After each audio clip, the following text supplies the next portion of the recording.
Liverpool. It's brilliant to see so many people out today on a Saturday morning saying no to the cuts and saying yes to fight backs.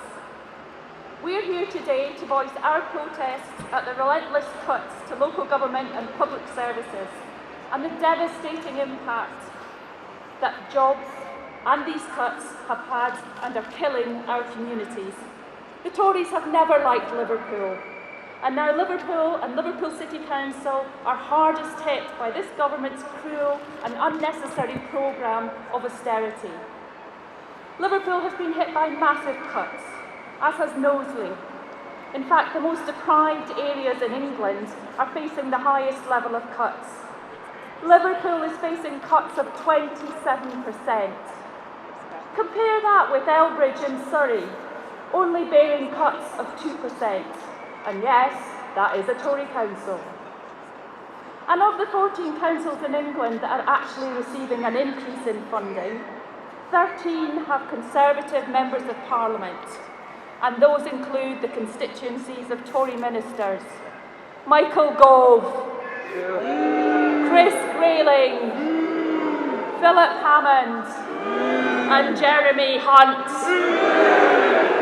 Fair? I don't think so. These cuts are hitting social care, care for the elderly, children's and youth services at a time when the demand for these services is an all-time high. Unemployment in Liverpool is still at 11%, with thousands having little prospects of securing a job. And jobs are being cut everywhere. 400,000 jobs being cut in local government since 2010. That's 100,000 jobs a year. And these jobs are not in the top grades and the management grades. These are frontline jobs, jobs in housing, jobs in refuse, jobs in waste services, care services, youth and children's services, jobs that are vital to support the young, the elderly and the vulnerable in our communities. These figures are shocking and show the direct impact of Cameron's and Pickle's unfair policies, policies that only serve to reward the rich, and pushing already struggling communities further into crisis. The average weekly pay in Liverpool is £50 less than the national average. Liverpool needs a pay rise and Liverpool needs jobs.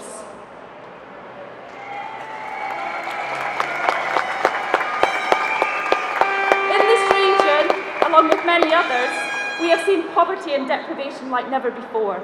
Soup kitchens, food banks, pay loans. This is a disgrace. The UK is one of the richest economies in the world. It can afford and must afford investment in modern and effective public services. Public sector workers and local government workers did not cause this economic crisis, but they are paying for it.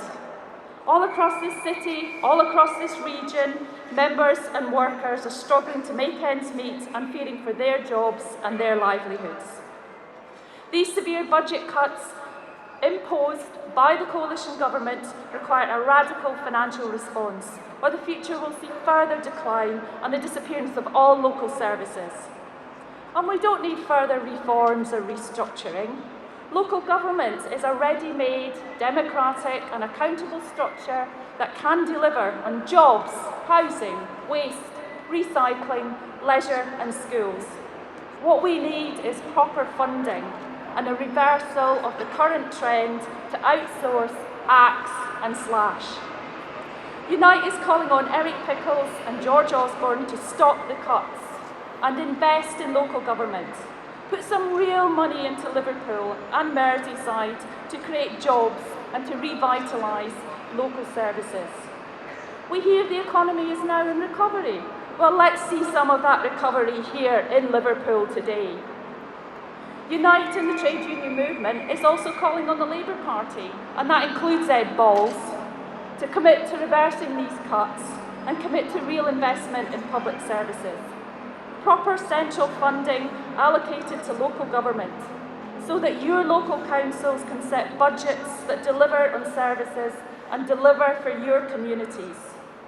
And budgets that mean fair pay, budgets that mean real jobs, no more outsourcing, no more zero-hour contracts and no more compulsory redundancies. We want house building, local public transport, first-class care and social services. And this week, as we've already heard, we have lost two of the giants of the Labour and the trade union movement, with the deaths of Bob Crow and Tony Benn. And as we remember them, remember what they stood for, and remember what they spoke up for: jobs, fair pay, and public services. Let's send a clear message from this march today: jobs, not cuts. Pay up for local government and pay up for local services. Thank you.